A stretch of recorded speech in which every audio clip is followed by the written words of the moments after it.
This is a panel discussion called Liberation Theology, Liberation Science. I am Stephen Emerman from the Department of Earth Science. These are my colleagues Joel Bradford and Eddy Cadet from Earth Science, and my colleague David Knowlton from Behavioral Science. And I will first introduce some themes of liberation theology and liberation science, and then I'll turn this over to our panelists, and we'll see what they have to say. And we should leave about 20 minutes, 15 to 20 minutes at the end, so there should be plenty of time for questions. Okay? Now, I want to start with clarifying two big words, and one is ideology and the other is hegemony. I want to talk a bit about what those words mean. Ideology refers to the set of beliefs that justify the existence and the power of the ruling class, especially that belief that says that the way that things are, that is the power of the ruling class, has to be that way and there's no alternatives and it's the natural state of affairs. That's what's meant by the word ideology. Okay? Now, what hegemony means is that's the process by which you are indoctrinated so that you believe that ideology. It's the process by which you come to believe a set of beliefs that is antithetical to your interests, especially the belief that nothing can change. Okay? So this hegemony, this is accomplished by the media, by your parents, by your peers, by church especially. It's accomplished by the educational system. Okay? Now, whenever you cannot imagine that things cannot possibly be different than the way they are now, you should regard yourself as a victim of hegemony. Okay? So our job here is not to take the way things are in the world and say they have to be that way. Our job is to decide how we want the world to run and to make that happen. Okay? Now, about science. When I was an undergraduate, I was always taught that we all have the same laws of nature. Whether you're American, you're Chinese, you're Soviet, you're capitalist, you're communist, you have the same laws of nature. We can meet an alien from outer space, we could say 32 crystal classes, and he would say same here. Which is all kind of a trivial point, that we all have the same laws of nature. But the real question, for whose benefit are these laws of nature being put into practice? For whose benefit is science solving problems? And I'm saying it's problems that are being solved. The problems that are solved are the problems that are of interest to the rich and to the ruling class. Now, David's going to be talking to us about a liberation theology, which I'll say is a contrast to conventional theology, that is conventional religion, conventional theology that supports the ruling class. He's going to be talking about a liberation theology that takes the side of the poor. And we're also going to be talking about a liberation science whose purpose is going to be to solve the problems that are especially faced by the poor. Now, why do the poor and the rich have a different set of problems? It's because it's the poor who face the brunt of environmental degradation. And this is the point that Eddy Cadet is going to make. He will say something along the lines of, if you name a landfill site, he will tell you exactly the income level of the people who live around that landfill site. When drinking water supply is contaminated, who bears the brunt of this degradation? It's not the rich who can afford bottled water, water treatment plants, etc. It's the poor. Now, most of my research is among arsenic contamination of groundwater in Nepal, Bangladesh, and India. And when I tell this to people, they always ask the question, why don't they just buy bottled water? Well, I'll tell you, you take the typical resident of Nepal, if he or she would spend all of their entire income on bottled water and nothing else, that will last about 3 months. And then no more money, no more water, no more nothing. Okay? Now, we want to address the question, why are the problems, the technological problems that are faced by the poor, why are these problems not being solved? And I've made the point that it's because of a lack of attention, a lack of funding, etc. But I want to make two more points, that it's because of the linkage of conventional science with the dominant ideologies of our culture, the problems of the poor are not and cannot be solved. Okay? Now, part of the ideology of our culture is that environmental problems faced by the poor actually don't exist, or they were solved a long time ago. A very good example of that is lead poisoning among urban youth. If you ask most people, they would say lead poisoning on urban youth, that was a long time ago. That was lead-based paint, that was leaded gasoline, that was all solved a long time ago. But actually, lead poisoning among urban youth, those blood lead levels have been remarkably stable for 5 decades. Okay? It has nothing to do with lead-based paint, it's nothing to do with leaded gasoline. As long as people don't acknowledge or admit that problems exist or assume they must have been solved a long time ago, those problems cannot be addressed. I want to make one more point before I turn this over to the panelists about linkage of conventional science with the dominant ideology of our culture. Dominant ideology is that nobody owes anything to anybody else, or what we owe to someone else is very restricted. Very little what the rich owe to the poor.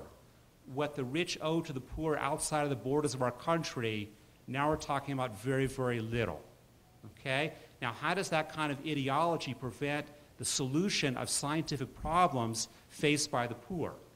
There has been, since the 60s, an alternative viewpoint in ecology and geochemistry that explains the cycling of the elements, cycling of nutrients, cycling of pollutants, by recognizing that an ecosystem can be regarded as a superorganism, that is, if it were one living thing, or the Earth itself could be regarded as a superorganism, as if it's one living thing. Once you take that step, once you accept that paradigm, lots of aspects of cycling of elements become clear, and ways that pollution problems can be solved become clear. But that alternative viewpoint cannot be accepted by conventional science because it conflicts with the dominant ideology. If you take that step that an ecosystem can be regarded as a superorganism, you're forced to the next step. Well, what about people? That is, if all animals and plants are intimately connected, what about people? Aren't they all intimately connected too? And it's that viewpoint that is inconsistent with the dominant ideology, so that this kind of scientific thinking cannot be put into practice. Okay? Just one last point I want to make. We're going to talk about liberation theology and about liberation science. I want you to think about the idea as to whether any academic discipline could have a liberation version. Could there be a liberation anthropology, liberation philosophy, liberation automechanics, liberation culinary arts? Could any discipline take a stand on the side of the poor? So think about this, and we will turn this over to David Knowlton. Thank you, Steve. Is this on, Don? Is it on? Are you getting? Yes. You're getting sound? Okay. Just want to make sure. I mean, my voice is loud enough to fill the hall. I'm not worried about that, but they're filming. Anyway, it's good to be here. Thank you, Steve, and thank you, Joel and Eddie, for including me on this very interesting panel. I'm kind of in a weird place, though, because I'm talking about theology, but I'm not a theologian. I'm an anthropologist. And so let me explain my relationship to this theology aspect of liberation.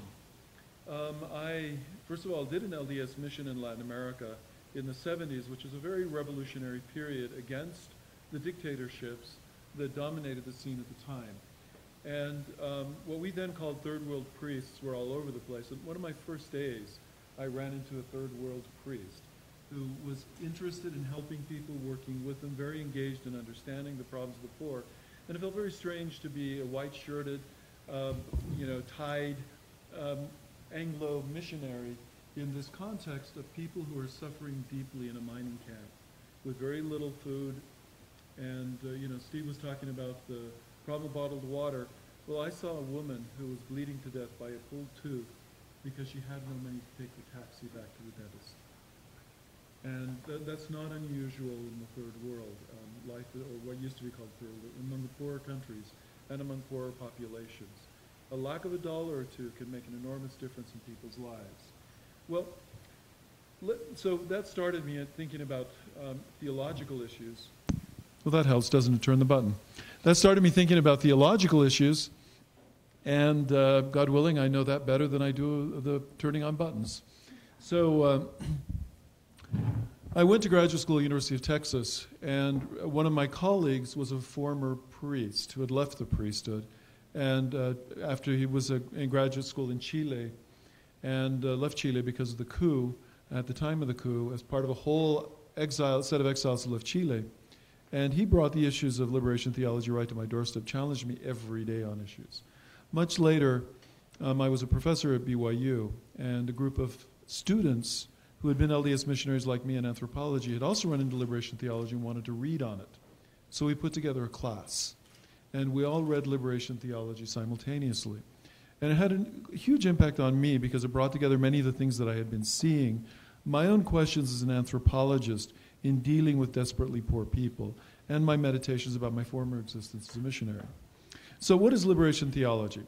Well, liberation theology began in the reflection of a rather humble priest, professor of philosophy at the Catholic University of Peru named Gustavo Gutierrez, who, as he writes it, one day was on a plane trip to Europe to a conference and thinking, so much of what I do as a theologian seems so irrelevant to people's lives. And in this is the question that Steve brought up. So much of what I do as an anthropologist doesn't seem, it is irrelevant to people's lives. And Father Gutierrez was thinking if there wasn't a theological response to this irrelevance, a way of turning things around. And at the time, of course, as I said, revolutions abounded. The Leninists were strong, Maoists hadn't yet come together, but you could hardly turn around without running into a revolutionary movement. And of course, the U.S. was bouncing all over Latin America trying to stop the revolutionary movements as a means of fighting communism. Well, so what I'm saying is the ideas of revolution were in the air, and part of revolution was a notion of liberation, but not freedom in the sense of neoliberal democracy, a much greater freedom that was argued from the kind of Marxist or Hegelian broader sense of the world. And Father Gutierrez put it together and he said, what would it look like if I created a liberation theology, if I started thinking in these terms? Now, what made his thought possible was actually the reflection of a Jesuit who had spent many, many, many decades in China, a fellow by the name of Theology, who was a brilliant thinker and who particularly had an existence in the University of Louvain in Belgium, which was one of the training grounds for priests. It became the place where his ideas were really promoted. And I'm not even going to try to go into his ideas, they're way too complex, but just very briefly, one of the key things was what you were saying about thinking of the world as a whole. One of the key questions is, what if we thought of humanity or society as the object of salvation rather than individual beings? Now, this is really a fundamental shift. So instead of thinking of me, my individual salvation done by my good works or my having Jesus as my Savior if I'm an evangelical, or my going through the mysteries, the sacraments, and obtaining salvation, instead I think about my existence in society and the society itself, that is to say, all the people around me and our relationship together also needs to reach a salvific state. It changed what the theologians call soteriology radically. Much later, this really pissed off the Vatican royally. And the current Pope, Cardinal Ratzinger, made quite a career of attacking liberation theology. And many liberation theologians were later excommunicated. This is one of the things of the shift following Teilhard de Chardin from an individualist soteriology to a more group-oriented salvation. And as Steve said, this fits with the broader ideas of our dominant society that focuses on individuals as a basis of society and individual growth as the essence of a liberal capitalist economy. Well, another piece that Father Gutierrez brought together was what's been called the preferential option for the poor. His argument was that any institution is not universal. The ideas, the ideologies, the realities behind it might claim to universality, or to be blunt, God might be universal. However, the institution that claims God is not necessarily universal. It has a social address. And he felt that the church had historically in Latin America been in, when I say the church, I mean the Catholic Church in this case. I'm not talking about North Temple in Salt Lake City. He said that the church had had a social existence in Latin America, and during that time it had primarily been in alliance with the elite. Part of what we anthropologists talk about is the various pillars of colonial society. You know, the elite, the church, the military, you know, the ones that kept the social order. And this went back into the Spanish colonies. He said, what if we turned this around? what would the church look like? What would a theology look like if we exercised our choice and decided to make the poor the object of theological thinking and the object, again, of salvation? And so the argument here is that the benefit, the improvement of the conditions of the poor, the way society treats its poor becomes a measure of the salvation of that society. That is to say, of God's grace functioning in society. And so it's not the church, it's not the existence of great wealth. Rather, it's the condition of the least of those among us. This observation led to a rereading of the scriptures, particularly the Gospels, and led to a radically divergent Christology, that is to say, a focus on understanding of Jesus and Jesus' mission, whereby Jesus was argued to be the first of the liberation theologians, who focused on the poor and focused on transforming the reality of the poor rather than following the Pharisaic doctrines, which, you guys, many of you guys are LDS, so the word Pharisaic sounds bad. It's not bad in a Jewish sense, okay? Rather than following the dominant Orthodox doctrines, he broke with them, and the argument became one of seeking the benefit of the poor, the least. Now, these simple three ideas led to radical transformation. What are the three ideas? Society as a whole requires salvation, and we can measure the value of our life according to the value of society. Secondly, is the idea that the church has to exercise a preferential option, and that option should be for the poor. What was the third idea? Oh, well, I forget now, but I'll go on. These ideas radically transformed thought and hit like a wildfire. They came together in Medellin in a conference, a conference of bishops, one of the first conferences of Latin American bishops. And Pope John Paul came. He came to Mexico. But anyway, Medellin, the Vatican started fighting against it. And it led to a decades-long fight between the Vatican and Latin American liberation theologians. The liberation theologians prevailed because they had the power of various powerful bishops, like Domel del Câmara of Brazil. But those bishops died. Pope John Paul appointed conservative bishops. Ratzinger was the head of the Holy Inquisition, the doctrine of faith, and was able to push people out of the ability to teach within Catholic institutions, and led liberation theology into somewhat of a back alley in terms of formal Catholic theologies. However, it has an existence far beyond the church and still has a very strong existence in the life of priests and nuns in Latin America.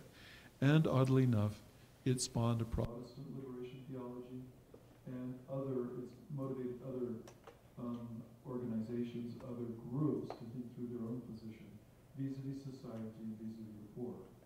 And so I think that there's something in its basic ideas that I've only begun to outline. They're very complex, but fascinating.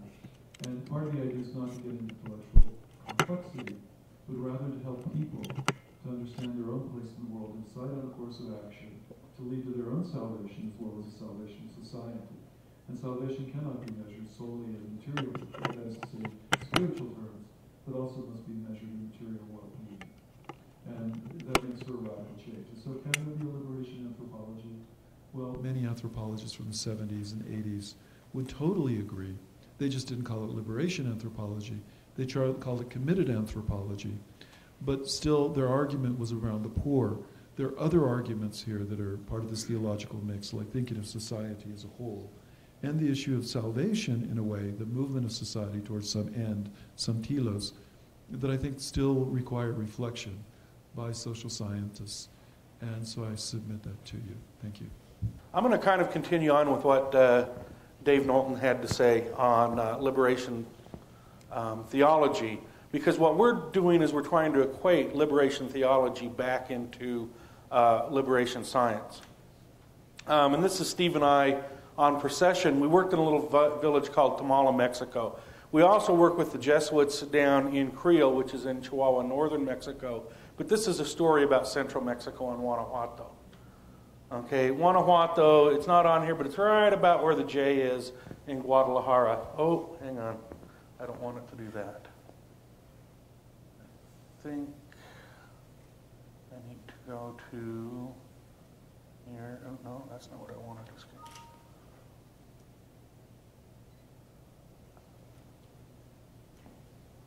Plains timings, no. I think that should work. Okay. Okay, we're suffering today. Okay, so we talked about liberation theology. David talked a little bit about what liberation theology was.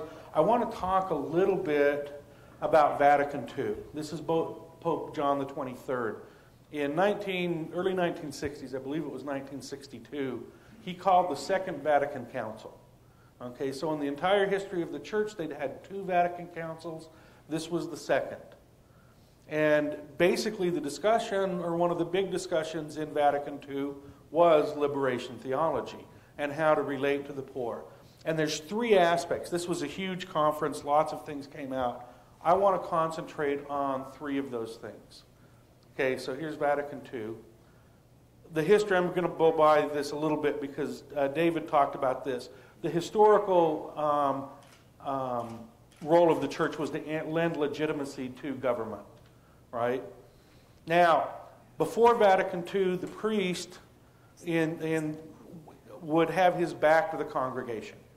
Right? So it'd be like me teaching because you've got your back to the congregation and you're facing the altar. Right? Second is the priest would speak in Latin. His back's to the congregation and he's speaking in a language that nobody understands. All right? So with Vatican II, they made the priest turn around and speak in the vernacular or the local language. Okay? And the third aspect I want to talk about was the aspect that David talked about a little bit, and that's that Christ came to minister to the poor, therefore it's our job to minister to the poor, and the priest should be walking in solidarity with the poor. All right? So those are the 3 aspects of liberation theology that I'm going to equate to what we're going to be talking about. Now, David mentioned this, that there was a long war. The conservative faction of the church, this is how they saw liberation theology. They did not like Marxism. They looked at liberation theology as a Marxist ideal. And in fact, in some ways, it was a Marxist ideal. And here's how, Glenn Beck looking on disapprovingly over this whole concept of liberation theology because there are only individual rights, not collective rights. Sorry. I had to get my slam on Glenn Beck. All right. Okay. So the 2 places that we've been working mainly are in Copper Canyon, Chihuahua. We work with the Jesuit Mission and a guy named Juan Daniel Villalobos there, who is a true blue liberation theologist. In fact, we had a whole discussion about Ratzinger when he became Pope Benedict, and Juan Daniel was not pleased. But the one I'm going to talk about today is Tamala, Guanajuato, this little village. Now, when I talked about having my back to the congregation, the priest, right? I equated the altar. What I'm looking at with science is I'm equating the tower, the ivory tower that we as academics sit in, to the altar that the priest would do, right? Sometimes we turn our back on those we serve as scientists, as educators, and as academics in order to serve this institution of the ivory tower. Okay, the other thing is, how many of you students get frustrated when your professors speak in academese? Right? Am I wrong? I'm seeing some people going like this, and some people, no, I understand it all. But, quite often we'll go into villages or we'll go do this, and we're not speaking a language that they can understand. Right? And the third thing is walking in solidarity with the people that we're working at. I'm going to tell you a story about what happened in Tamala about putting a well in. Now, as geologists and environmental scientists that we took down to work this, we could have gone down and stayed in the city. The city was only a half hour away. We could have stayed down below in a hotel, drank beer for dinner, had a good time, go to movies. But no, we stayed up here in this village that didn't have water. These guys are living on about 2 gallons per person per day in this village. Can you guys live on 2 gallons per person per day? Right? And so their lack of water was our lack of water. Their suffering was our suffering. They became friends and people that we cared about. So we went down. We did groundwater research. We researched the surface water. This was their only source of water, was that the government would, about every 10 days, would bring a truck up, and this is what they were surviving on. Right? So Steve and Mike and his students checked out the groundwater. My students and I, we looked at the surface water. We got the people, instead of us being the arrogant geologists, well, gee, we're geologists, we'll go find the water because we know where it's at. We got the people and said, show us every drop of water on your mountain. Why? Because they knew where the water was at, not us, right? Here's our students doing research. But at the end of our research, we said, there's no well here. There's no groundwater to be found here. Okay? So, but we drilled a well anyway. Now, why would we do that, being scientists, when the evidence points maybe one way, and yet we went ahead and went the other way? And part of it had to do with Steve, right? Steve practices a form of Judaism called Kabbalah, which is a form of Jewish mysticism, right? And he had a series of dreams based on his students that said that he interpreted as, I am interpreting the data wrong. I think there might be water here, right? Now, we got down there and we decided to drill, but when we got there, the driller actually doubled what was going to charge us double what we had budgeted to drill the well. And so we didn't know what to do. Well, Steve and I, who go down, pray the rosary, practice religion, Steve and I went down to the little chapel. So here you have a Jew and a Mormon praying to the Virgin of Guadalupe to help us get this well in, right? And in fact, I called up here, and Bob Johnson, who's one of our supporters, came up with $5,000, and the driller dropped his price $3,000, and we were actually able to drill the well. And here's our students getting ready. It took them 2 days to put in a 500-meter road through horrible rocky brush. It was just almost, and the drill rig came in, and here's our water, 42 liters a second. Excellent well up on the top of this mountain. Right? Now, is this science? Part of the reason that this worked was, one, walking in solidarity with the poor. I would maintain that if we actually had stayed in the hotel down in the city, the well wouldn't be there. Why? Because these are just objective things out there with objective scientific numbers and not people that we cared about. Right? Two, we spoke their language, they spoke our language, they helped us because they were the masters of their environment, right? And three, we kind of turned our back on the Ivory Tower, on that sacred, and we said, okay, we know that maybe the scientific data doesn't quite add up, but there's a good chance, let's go for it anyway, because the idea was to serve the poor, right? And using science for and in behalf of the poor. All right, and that's kind of where I'm going to end up. How many of you have ever heard of environmental justice, the word? The term, knowing what it means, where it's coming from, where it's going. We appreciate the theological perspective from Dave, and Steve told us about the status quo that a particular group of individuals would like to maintain. And yet, we are told by Joel, and he went out to another country in order to assist and help those who are in need of water, a basic human need, correct? But the question must be asked is this: where are the poor? We don't have to go far to see them. They are among us. Isn't that true? The environmental justice movement started in 1980. Not too long ago. It started out with a gentleman, rich, lived in the East Coast, who was stuck with a dilemma, a problem. He needed to get rid of some waste. And as he had nowhere to go to get rid of it, he decided that to come up with some ingenious way to get rid of his waste. So he put all of his waste in the back of a truck, a dump truck, and he drove down North Carolina and opened up the back of it, and all of that waste was dumped into the highways and streets of North Carolina. PCB is a known carcinogen, a chemical that causes cancer. When the State Department found out about this incident, they decided that they need to do something. It was also an election year. So they decided that they're going to go along trace the path of these trucks, decide to pick up or scoop up all of this waste so that they can dispose of it properly. They did just that. They ended up with over 400 trucks load. Now the waste doubled because it included a lot of dirt.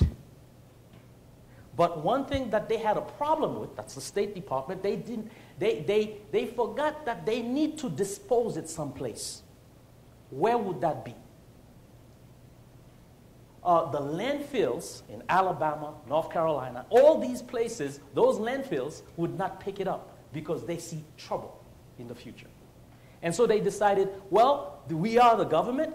We will, Steve, pick a place, a location, so that we can dispose of this waste. They did just that. This place was found in a small town in Afton County, North Carolina. It turns out that this particular location was black, minority, and poor. When the people got hold of this information, nobody consulted us, Steve.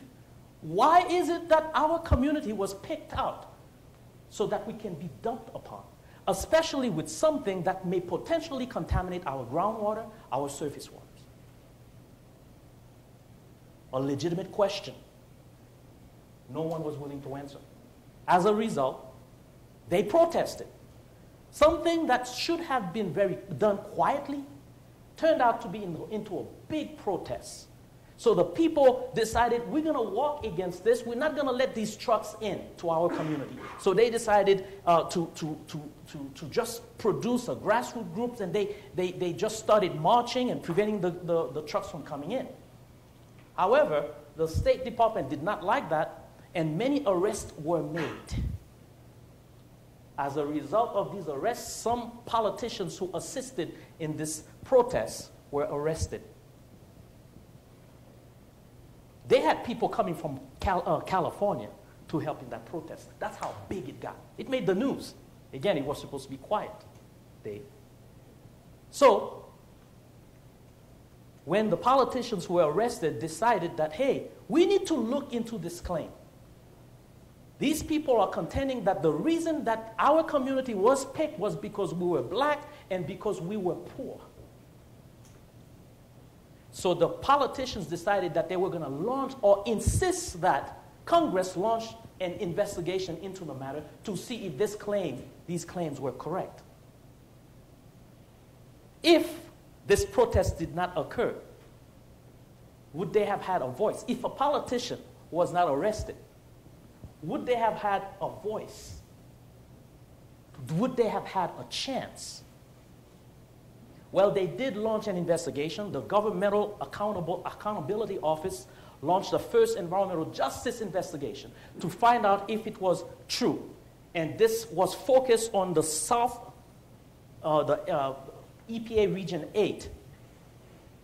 They concentrated in that area and to find out where are these landfills located. Guess what?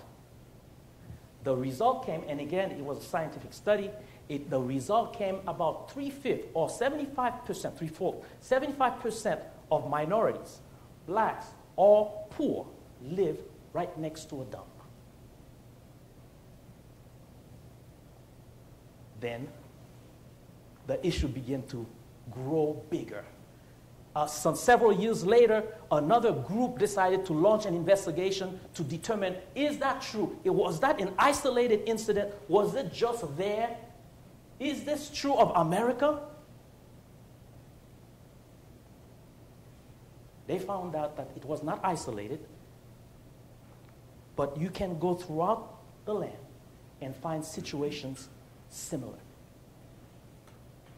As a result, this became big. A lot of studies began to emerge to find out what are some of these factors that lead to environmental injustice or environmental inequity. But first, let's define what it is. This definition of environmental justice was defined by EPA some years later. And notice this definition. Steve, keep me on track. It says this: environmental justice is the fair treatment and meaningful involvement of all people regardless of what? I can't hear you. Color, national origin, or income with respect to the development, implementation, and enforcement of environmental laws, regulations, and policies.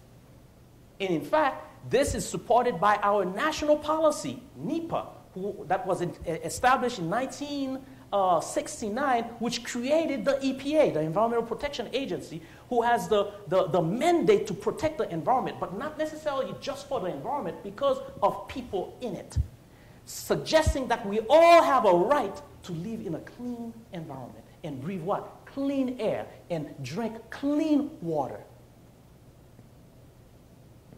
This incident in Afton County, North Carolina, ended up into a Superfund site. It turned out that it was not even scientifically selected for it to be a waste site because the groundwater was too high. And as a result, now the people are just under this burden, a Superfund site right in their midst. But scientific investigations further reveal that there are several factors leading to environmental inequities. One of them is this, and I'll just say these and explain them just briefly because I have a time issue here. Okay? One of them is race, which was the first study by a governmental agency. Because of the evidence, most live near a dump site. It's not only dump sites, but it's called environmental hazards. But some other studies said, well, it cannot only be the fact. That cannot be true. There must be other factors. Well, another study did some investigation. Another group did an investigation. They found out it was related to income. Well, two things that goes hand in hand: race, income. You're poor, most likely, as Steve said in his introductory comments. You tell me where the dump is, I'll tell you the income levels or who lives there in terms of color. Okay, it is simply because property values around a dump site tend to be what? Low. So then people can afford. That makes sense. If people people will not move to a place where they cannot afford. Does that make sense? We can accept that. But it didn't stop there. There is a force that seems to be either grabbing or reaching or pulling people into hazards. If these people knew that they were moving into a hazard that will eventually jeopardize their health and the future generation, the question is, would they? Would you? Be quiet. I didn't shut you off, sorry. So another study was launched. And they found out that, hey, it's not only because of income, it is because of a lack of political activism on the part of minority people and on the part of the poor. They are just not interested. I hope that all of you take offense to this. Most minority homes are run by what? By whom? Most are single-parent homes, correct? Run by whom? Mom or dad? Women. With children.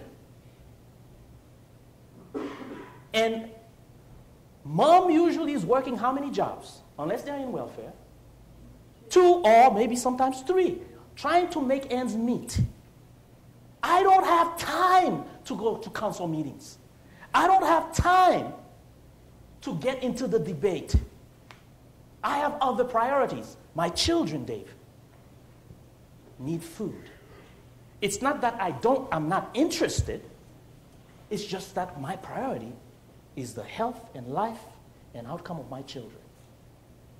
Oh, another investigation indicated now, okay, it's not that. Maybe it's a combination of factors. It's a lack of education. You are too dumb to know or to understand the issues. too dumb to understand the issues. Folks, come on. If something is killing me, do you need to have a PhD to know it? Huh? Yes? Somebody said yes? No. Okay? If the air quality, the things that we don't know about the air quality, if the air is dark and I'm breathing that air, can I not say, oh, my children is suffering with asthma? It's because of the air. Whenever the air gets that way, they respond this way. So maybe it's not that. It may be a combination of factors. Equal enforcement, another study. A study that was done by a prestigious firm, a law firm, saw that if you have two communities, one located not too far away from a pollution source, and another one in just a poor neighborhood, and the enforcers, environmental enforcers, regulate, or if they have an equal crime, and if they were to assess a fine on both, they found out that 50% of that, the rich community would be fined, the facility in the rich community would be fined about 50% more than that of the poor community.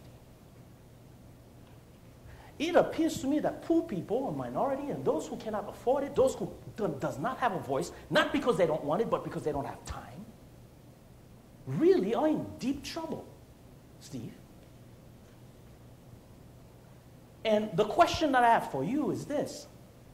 We are all receiving an education, being at UVU, adequate education. And you are all being informed. Who will be a voice for the poor? We can use our science to educate, to inform, and to show options, and to give options. Science can be on the side of the poor, but who will listen? We go back to that status quo. The ruling party does not want to change that comfort zone. It is up to us who understand the issues. We have a greater responsibility. I'd like to say one thing. I know my time is running out. One case to make my point. A very interesting case in Utah. Dave, I don't know if you heard about this. Spanish Fork dump. About the poor. A developer moved into Spanish Fork. They saw an opportunity opened up before them because there was a land not too far away from Kmart, behind Kmart, that was property that was not being used. In the past, it was used as a dump, an open dump. So they moved in and they said, hey, we can make big bucks. They submitted their permit to Spanish Fork City, and it was approved for the development of low-income housing. They built it, and it was going out. There was a big sign. I saw it. I used to drive there. Low-income housing. They're going quick because they can afford it. There were hundreds of homes. 2 years later, somebody smelled something funny in their basement. And they called the utility companies. They came and investigated. They brought their tools with them, and they were sniffing natural gas. Then they said, well, we need to get the health department involved in this. They called the health department. Ron Tobler, an associate of mine who works for the health department, came in and investigated the homes. He went from home to home to home to home. All of them had methane, hydrogen sulfide, in their basement. Guess what? The entire community got shut down, condemned. And that guy was nowhere to be found.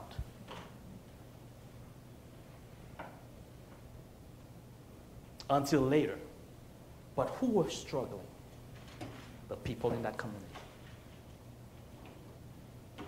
Our science should be used to liberate us. And if we understand the issues, we ought to be able to help somebody else. And it is my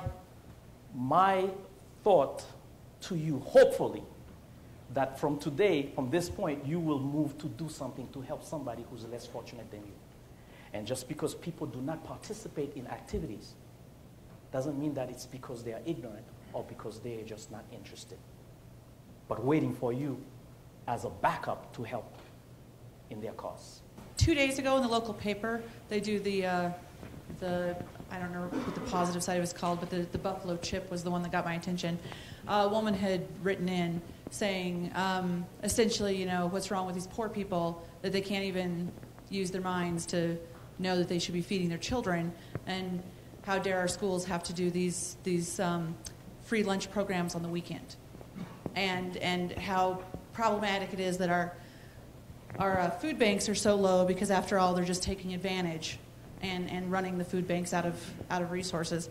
So when you have that level of arrogance and ignorance in the community, where people just really, on a basic level, don't get it, what it is to be poor, is there a good response that we can give in our communities to try to break down that level of ignorance? What would you suggest? In particular? My suggestion is this. You saw what Joel and his group did in Mexico. One of the reasons that we fail to understand the needs around us is because we're not among them. So when we reach out, it's not only to see the lack, but to understand the need.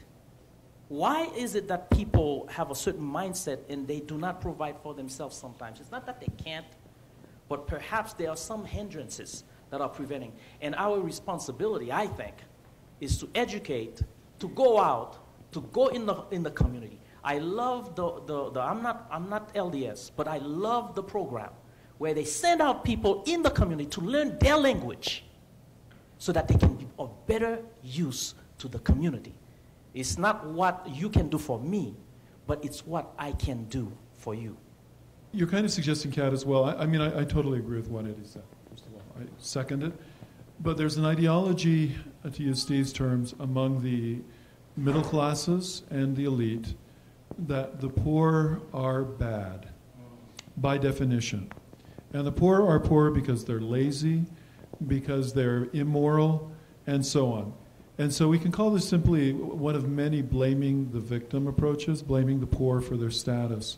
And where I really agree with Eddy is living with the poor, spending time with the poor, getting to know the poor. You see things very, very, very differently. Simply the observation that Eddy was making about women being heads of single-parent households and then having to raise their children while working 2-3 jobs, not having time to go to the PTA. How many school administrators do you hear get mad because the poor don't seem to be interested in the education of children? They're very interested, but who the hell has time? And it's not just then who has time to go to city council meetings, who has time to organize, who has time to be effective. Poverty is an important issue, but it requires care and understanding. It also requires our self-awareness of our own ideological blinders and the lack of empirical justification for them. The question was asking, did anyone go after the developer in Spanish Fork? Yeah, eventually they got hold of them. They did? Yeah, they did. But then during that period of time, people had to move out. The properties were condemned. Where did they go? Wherever they can find. Did the city care about that? Unfortunately, the city does not take responsibility for that. Well, that's a long story in and of itself. That they actually had 2 administrations prior that did not give permits, and the developer waited until the very first council meeting after a new mayor and new city council to come on, essentially a vacuum of power to go after the permits. I've always been perplexed and amazed by the rise of and the development of liberation theology in Latin America, because it's got, on one hand, a Catholic intellectual heritage, and on the other hand, Marxist. So how were those synthesized into a compatible, unified body of theory? Was it that Catholicism was secularized, or was it that Marxism was sacralized? One word, praxis. It was the fact of priests and nuns who were doing practice or praxis in poor neighborhoods that first of all brought up the issue of injustice, led to the class analysis, the Marxism. It was a very weak Marxism. And as you know, Marxism was primarily secular, and it was until much, much later that Fidel had his rapprochement with Catholicism. Much, much later. The second part was that the priests and nuns then were very concerned about their role of the church in dealing with the lives of the poor. And the theological reflection followed that, but the immediacy was the need to feed and clothe and walk with and help the poor, which we can simply call praxis. Well, and another on the question is, actually it didn't really integrate totally by the fact that John Paul II and now Pope Benedict and Cardinal Ratzinger fought tooth and nail for, the last 50 years in order to get rid of liberation theology. The fact that it's hung on, the fact that so many people practice it and look at it in spite of the power structure that the Vatican has been fighting so strongly against it for so long, actually tells you that there's some value to it. But it is not incorporated into the power structure of the Vatican. Stephen, thank you for pulling together such an excellent panel.